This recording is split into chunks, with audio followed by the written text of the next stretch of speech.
Bonjour et bienvenue à ce journal de 7h à la une de l'actualité de ce lundi matin. Le gouvernement provincial ne veut pas baisser le bras. La nouvelle grille tarifaire de transport ne sera pas retirée.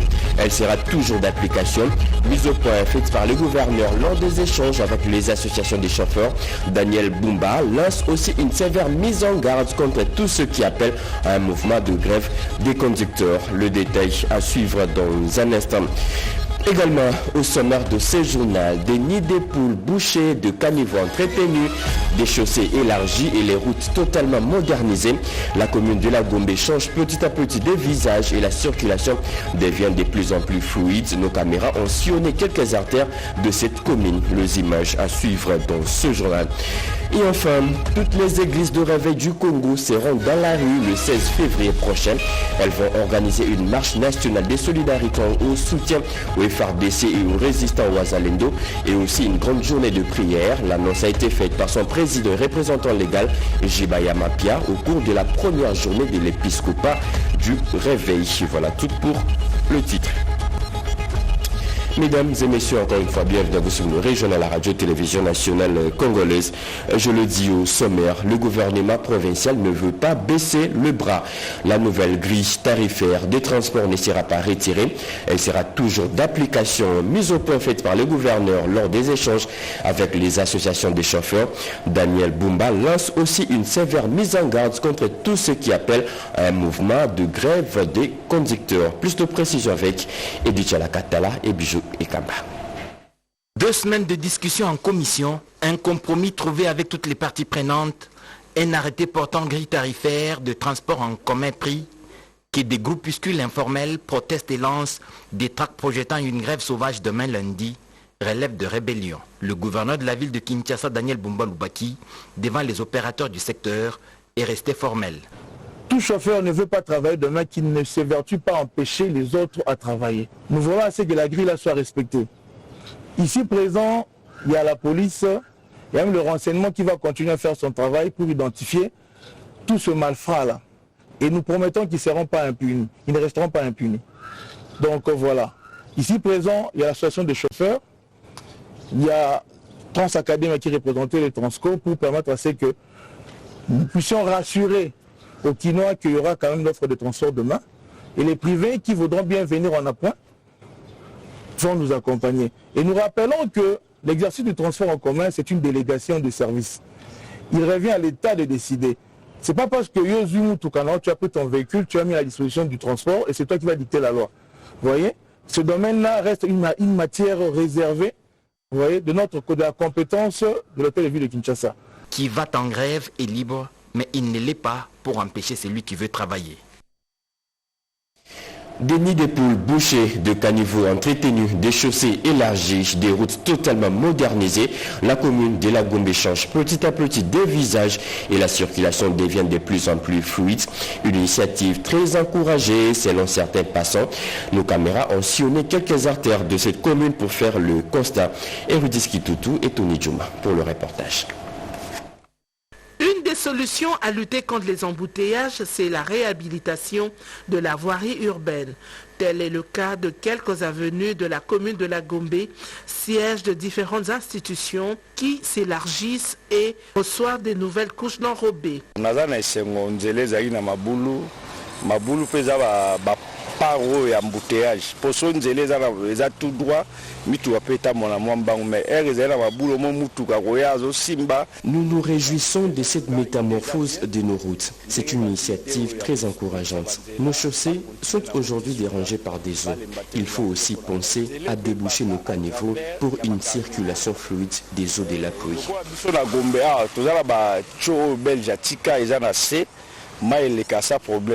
Mais ça va côté musupe oh ils ont déjà bouché ils ont Singapour après aussi ça banzela va travailler maïli caralège. Une solution palliatif efficace qui s'inscrit dans la politique générale de la nouvelle dynamique sur la construction et réhabilitation de la voirie urbaine. Vraiment, nous félicitons premièrement d'abord le chef de l'État pour son initiative parce qu'on a tous connu cet avenir, on sait comment c'était. C'est un changement complet, nous savons d'où nous venons et là où nous sommes en train de partir. Il faut accepter certaines choses. Ce que les gouvernements sont en train de faire, c'est vraiment génial. Moi, j'apprécie. Qu'ils puissent continuer, qu'ils n'arrêtent pas seulement en ville, qu'ils puissent aller aussi en Galima, à Tchangou, partout, pour voir là où aussi la route n'est pas bonne, surtout à limiter poids lourds.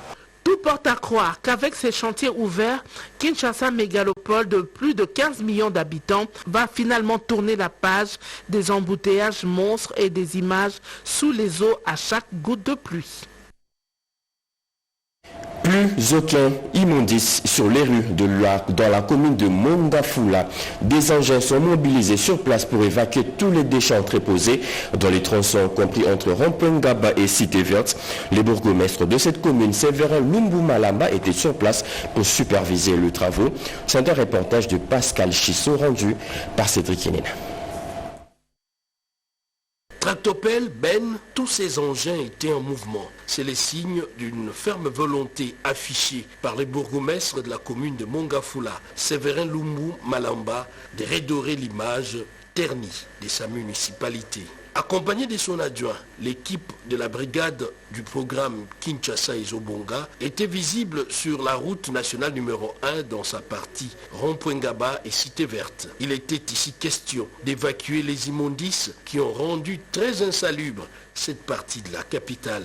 Outre l'insalubrité, certains usagers ont transformé la chaussée en parking de véhicules et autres épaves, avec comme conséquence les rétrécissements davantage de la chaussée. La route Kimwenza-Gare n'est pas épargnée par les têtes d'érosion qui menacent de couper les tronçons au niveau de 2 chemins. D'où ces cris de détresse de la population à l'endroit des autorités pour une intervention urgente.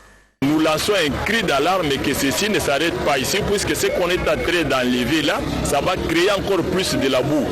Il faut que ça s'accompagne avec le versement soit des moellons ou bien de la caillasse. De son côté, l'autorité municipale s'est dit préoccupée par cette situation. Nous, aujourd'hui, nous sommes venus enlever les immondices qui ont été déversés ici pour permettre aux usagers de passer ou de rouler sans problème.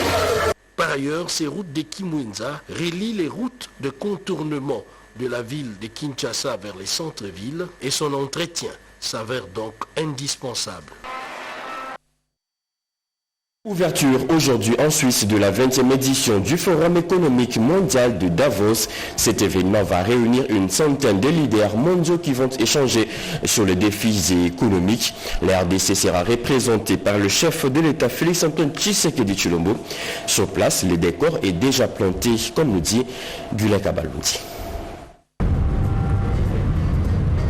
C'est à Davos, situé dans les Alpes suisses, dans le canton des Grisons, ville la plus haute d'Europe, reconnue comme étant un pôle d'attraction pour les touristes, que les dirigeants mondiaux vont se réunir du 20 au 24 janvier 2025 à l'occasion du Forum économique mondial. Sur le thème de cette année, collaborer à l'ère de l'intelligence, ce forum réunira plus de 2500 leaders mondiaux économiques et politiques pour réfléchir aux défis globaux et identifier des solutions novatrices. Il s'agit notamment de répondre aux chocs géopolitiques, stimuler la croissance pour améliorer les niveaux de vie et de mener une transition énergétique et inclusive.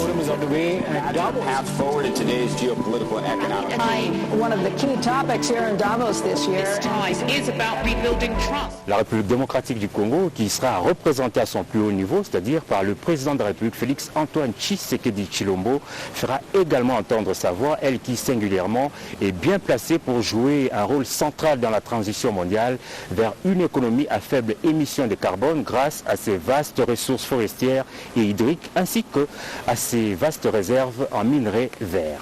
Ce forum économique qui se tient chaque année depuis 1971 constitue l'un des événements phares de l'actualité économique sociale dans le monde. Le vice-premier ministre en charge de la Défense poursuit son séjour dans la province du Congo central. Guy Kabombo est à l'étape de Mwanda. Sur place, il a eu des échanges avec toutes les unités de la base militaire de Kituna. Réunion élargie aux députés nationaux de cette province. Il a aussi visité quelques infrastructures militaires. Sandra Nyangui, Geresto Funge et Thierry Nzazi nous en disent un peu plus. Pas de répit pour le vice-premier ministre, ministre des anciens combattants Guy Kabombo Mwadianvita en itinérance au Congo central depuis 4 jours. Après Mbanzangungu, Matadi, Boma, le patron de la défense nationale est arrivé tard la nuit du 18 janvier 2025 dans la ville côtière de Mwanda. Envoyé par le commandant suprême des FARDC, Félix-Antoine Tshisekedi Tshilombo, le VPM de la Défense, Guy Kabombo Mwadianvita, dit être venu s'enquérir des conditions de travail et les prouesses réalisées par la base de Kitona. Je viens ici à Kitona, au nom de son Excellence, Monsieur le Président de la République, chef de l'État et commandant suprême des forces armées de la République démocratique du Congo, pour m'acquérir de vos conditions de vie et de travail et constater en même temps les progrès réalisés depuis son passage dans ce centre de réunion. Il réitère sa détermination à améliorer le blason technique de l'armée nationale et l'État restitué dans son prestige d'antan. Une visite déterminante pour le patron de la défense nationale au centre d'instruction Kitona, où il a eu une longue séance de travail avec différentes unités de la base de Kitona en présence des députés nationaux élus du Congo central, autorités budgétaires. Sans embâche, les officiers militaires des commandements se sont exprimés devant les autorités budgétaires pour l'amélioration de conditions de travail pour le bon fonctionnement de la base. Sur place, le numéro 1 de la défense nationale, maître Guy Kabombo Mwadianvita et toute sa suite ont visité les différentes infrastructures de la base militaire de Kitona, à savoir le groupement des écoles militaires spécifiques, la caserne des recrues, l'hôpital militaire, l'école de santé, l'école d'artillerie, le centre électrique et l'aéroport militaire de Kitona en état de dégradation. Comme à l'accoutumée, les épouses militaires ont été une fois de plus en l'honneur. Le numéro 1 de la défense nationale, maître Guy Kabombo Mwadianvita, leur a offert un lot important d'épargne et une enveloppe consistante. Les bénéficiaires n'ont pas manqué d'exprimer leur joie. Les laboratoires de Lubumbashi, Kipushi, Sakania seront bientôt dotés des nouveaux matériels ultramodernes pour des analyses chimiques. Une délégation du Centre d'évaluation, d'expertise et de certification en mission dans l'espace Schengen vient de finaliser des accords d'acquisition et d'équipement auprès des 2 firmes allemandes. D'autres détails avec Joseph Oscar Mbalkaïch dans ses commentaires. Lors de son périple dans l'espace Schengen, la délégation du Centre d'évaluation, d'expertise et de certification CEC a finalisé un accord d'acquisition d'équipements de pointe auprès d'Analytique Jena. Ces contrats visent à équiper les laboratoires de Lubumbashi, Kipushi et Sakania avec des matériels dernière génération pour des analyses chimiques avancées et un service après-vente de qualité. Les équipements acquis influent ainsi les spectromètres de masse élite couplés à l'ablation, aux rayons laser placement et aux stations de digestion par micro-ondes. Dans la même logique, le CEC a également signé un contrat avec Ametec, un autre leader mondial dans la fabrication de matériel de laboratoire. Cet accord prévoit l'acquisition des spectromètres d'émission optique Spectrolab, accompagnés d'accessoires tels que des fours à fusion et machines à surface automatique. Ces 2 accords ont été signés dans le strict respect des procédures légales et administratives en la matière. Des investissements qui s'inscrivent dans la vision stratégique du président de la République, Félix-Antoine Tshisekedi Tshilombo, celle de moderniser les secteurs miniers, piliers de l'économie nationale. Avec des laboratoires équipés de technologies de pointe, la RDC va ainsi renforcer non seulement la qualité et la traçabilité de ses analyses minières, mais aussi va attirer d'investissements étrangers tout en valorisant ses ressources naturelles de manière optimale. A noter que la délégation du CEC était constituée du président du conseil d'administration Dave Kalemba Kachama, du directeur général Freddy Mwamba Kanikou, accompagné du directeur de cabinet adjoint Marcelin Paloukou, représentant personnel du ministre de Mines, ainsi que des experts techniques qui ont tous approuvé ces deux contrats. Un album photo qui retrace le parcours politique de Patrice Emery Lumumba exposé dans un musée à Moscou en Russie. La diaspora congolaise et l'ambassadeur de la RDC l'ont visité bien avant de déposer des gerbes de fleurs devant la statue du héros national congolais érigée en plein cœur de la capitale russe. Regardez. Dans la galerie de photos placée dans ces musées de Moscou, les images de Patrice Emery Lumumba sont un peu partout. Deux images qui ont permis à cette diaspora congolaise, composée en majorité des étudiants et de l'ambassadeur de la RDC en Russie, Ivan Vangou, de se connecter à l'histoire de leur pays. Cette visite était une occasion pour ces Congolais de passer en revue à travers divers documents d'archives, les événements et les témoignages sur les grandes séquences de la vie et l'itinéraire sociopolitique de Lumumba, ce héros national assassiné le 17 janvier 1961 qui n'appartient plus à son pays. Moscou a même débaptisé l'une de ses universités au nom de Patrice Lumumba, un acte de reconnaissance très salué par Ivan Vangou. Si hier, avec plusieurs de ses compagnons, Lumumba a réussi sur le plan politique le combat de l'émancipation des peuples opprimés par la colonisation, aujourd'hui, notre génération a repris le flambeau pour combattre les injustices historiques et le néocolonialisme afin de permettre l'expression libre de la souveraineté de nos pays. En dehors de ces musées, une statue de ces héros nationaux est aussi érigée. À l'occasion de la célébration du 64e anniversaire de son assassinat, toute la communauté africaine et d'ailleurs se sont recueillis au pied de ces monuments. Cette année, plusieurs manifestations sont programmées car 2015 coïncide avec le centenaire de Patrice Emery Lumumba et le 65e anniversaire de cette université qui porte fièrement les noms de notre héros national devenu patrimoine politique universel.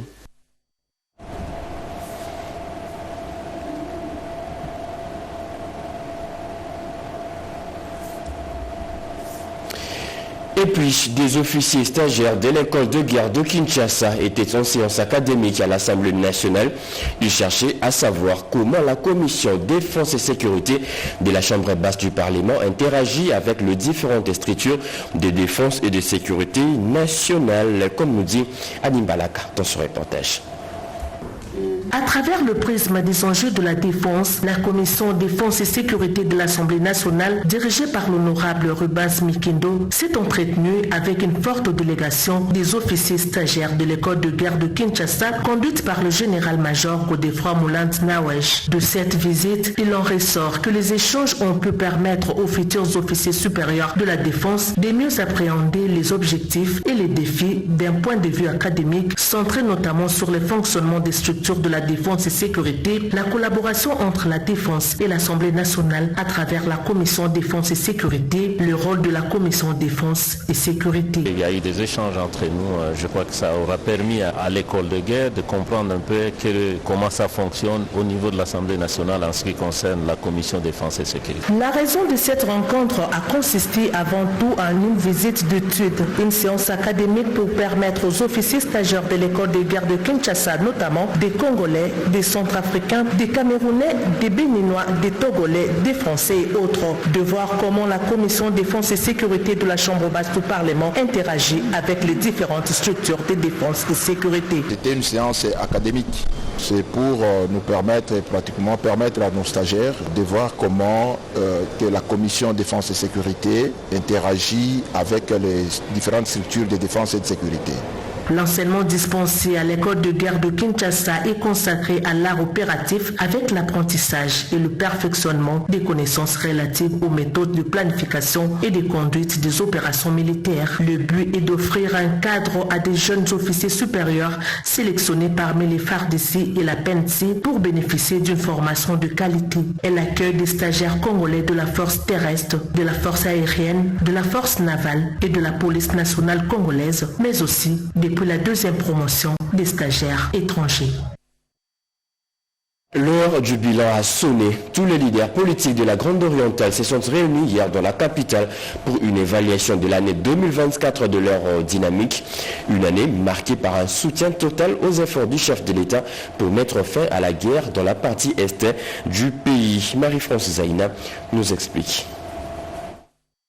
Rempli de sommités, figures emblématiques et personnalités politiques représentant l'espace Grande Orientale, le salon Congo de l'hôtel Pullman a servi de cadre pour l'échange de vœux. Tout a débuté par la prière dite par Monseigneur Samuel Lotika de l'église du Christ au Congo. Bien après, le coordonnateur de la dynamique des leaders politiques et communautaires de la Grande Orientale, M. Haïdi Idambitio, a passé en revue l'année 2024 dans tous ses aspects et a appelé à un leadership collectif. Sous la conduite du commandant suprême des forces armées de la République démocratique du Congo, les dernières prouesses et la détermination des FARDC dans la réponse de nos territoires augurent également un espoir dans le recouvrement total de l'intégrité territoriale de notre pays.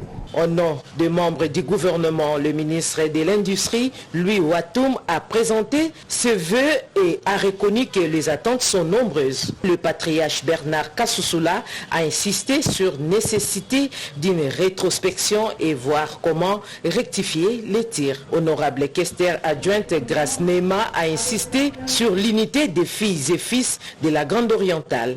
Ma gratitude à son Excellence Félix Antoine Tshisekedi Tshilombo, président de la République, chef de l'État, qui a tenu sa parole vis-à-vis de la notabilité de la Grande Orientale et a personnellement veillé à sa concrétisation.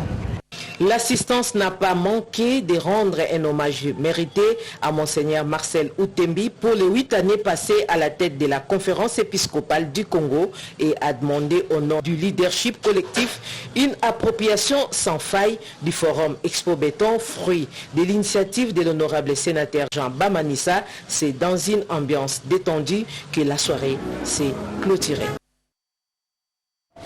Le parti lumumbiste unifié était en matinée politique le week-end dernier devant une centaine de militantes et militants.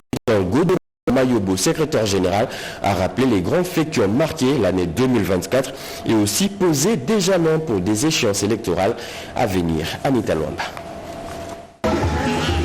Les cadres et militants de cette formation politique se sont fixés des objectifs pour cette année nouvelle. C'était au cours d'une matinée politique organisée sous l'égide du secrétaire général, chef du parti, Godefroy Mayobo. Ce dernier a jeté des fleurs aux professionnels des médias pour leur accompagnement lors des activités par le parti, cher à Antoine Gizenga, en dépit des nombreuses difficultés. Le numéro 1 du Palou a également fait une rétrospective des événements majeurs qui ont caractérisé la marche du parti ces 3 dernières années. Godefroy Mayobo a rappelé la décision du Conseil d'État sur le dédoublement du parti en 2022 avant de rebondir sur le programme Pas une rue sans le Palou. Le Palou rappelle à toutes les filles et à tous les fils de la grande nation congolaise que le seul bien précieux commun qu'ils possèdent et dont ils doivent prendre le plus grand soin de leur pays, constitutif de la République démocratique du Congo. Il est un droit et un devoir pour chacune d'elles et pour chacun d'eux de se préoccuper en permanence de l'État, de l'évolution et de la bonne tenue de leur mère patrie. En 2025, le Palou compte marquer l'histoire de la plus belle des manières, le parti cher à Antoine Gizenga, pour devenir millionnaire en homme comme dans le passé. Le parti lumumbiste unifié compte s'appuyer sur le programme Pas une rue sans le Palou pour son implantation dans tous les coins de la République. Des questions d'insécurité, de diversification de l'économie nationale et des bien d'autres ont été abordées lors de ces échanges. Toutes les églises du Réveil du Congo seront dans la rue le 16 février prochain. Elles vont organiser une marche nationale de solidarité en soutien au FARDC et aux résistants Ouazalendo. L'annonce a été faite par son président représentant légal Ejibaya Mapia au cours de la première journée de l'épiscopat du Réveil, comme nous dit Rodépanda dans ce reportage.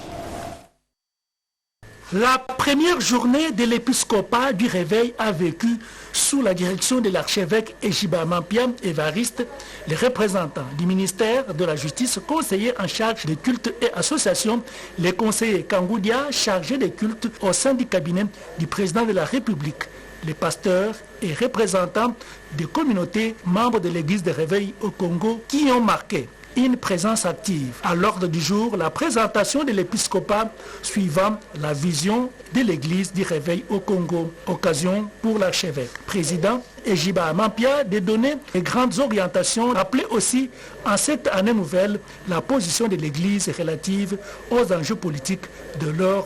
Les hommes de Dieu ont eu également droit à une présentation détaillée de la carte licence d'exercice ministériel pour se mettre en phase avec les mesures de l'État congolais à travers le ministère de la Justice et Garde des Sceaux, qui est un partenaire incontestable.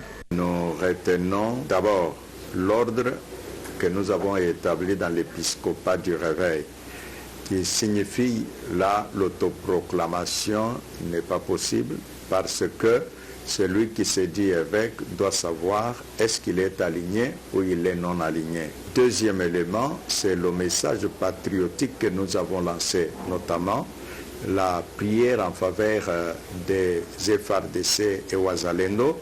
Nous n'allons plus seulement prier, mais nous allons et prier et manifester. Nous pensons au 16 février. Nous avons présenté le vœu le meilleur à tous et aussi au président de la République, aux institutions de la République.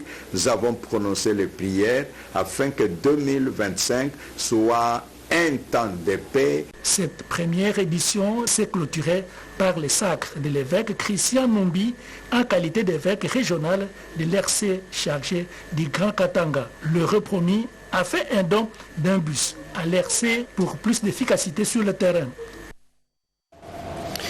La fondation Acacia en action a de nouveaux animateurs dans le district de la Tchangou. Ces nouveaux membres ont été installés par la présidence nationale Acacia Bandouboula. Jean-Pierre Ndolo Demazou pour plus de précision.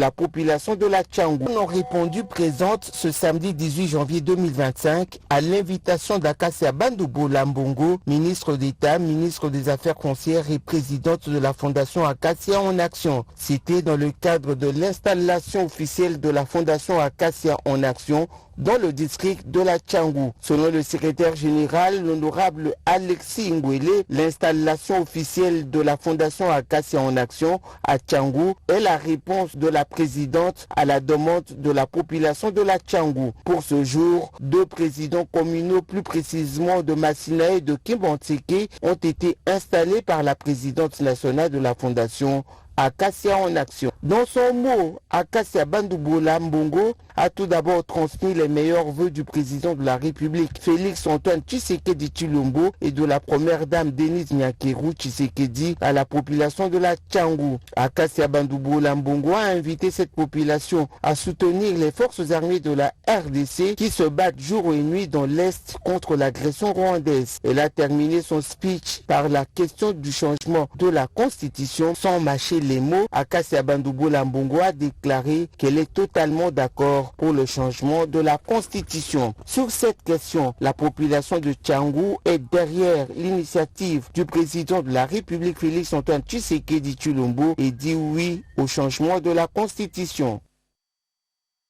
Les conseils communaux de l'RDC et autres leaders d'opinion sont désormais regroupés au sein d'un courant politique dénommé Rassemblement populaire pour la République. La structure a fait sa sortie officielle à Kinshasa. Marie-Louise Mbela.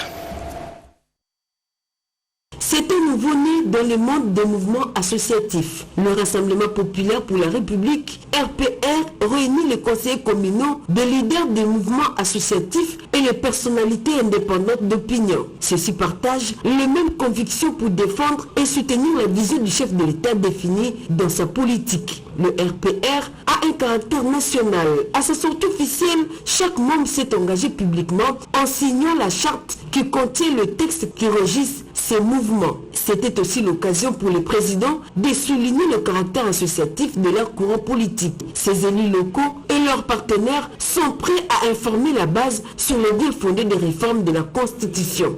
Nous sommes ici les conseillers communaux venus de toutes les provinces de la RDC, les leaders d'opinion, les responsables des mouvements associatifs, des personnalités indépendantes, ayant accepté de soutenir la vision du chef de l'État.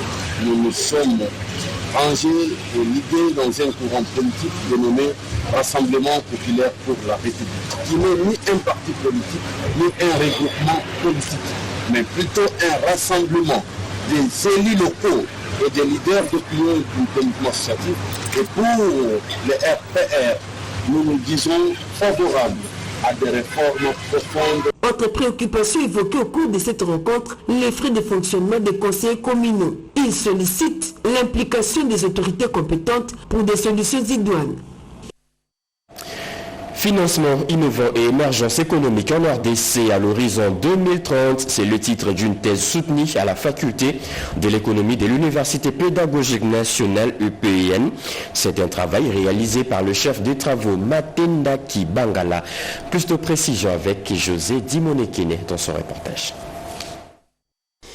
Très confiant et à pas pesant, ces récipiendaires, bienvenue Matenda Kibangala, avancent petit à petit dans cette grande salle pour présenter et défendre sa thèse ici, à l'Université pédagogique nationale. Financement innovant et émergence économique en RDC, c'est l'intitulé de ce travail entamé il y a près de 10 ans.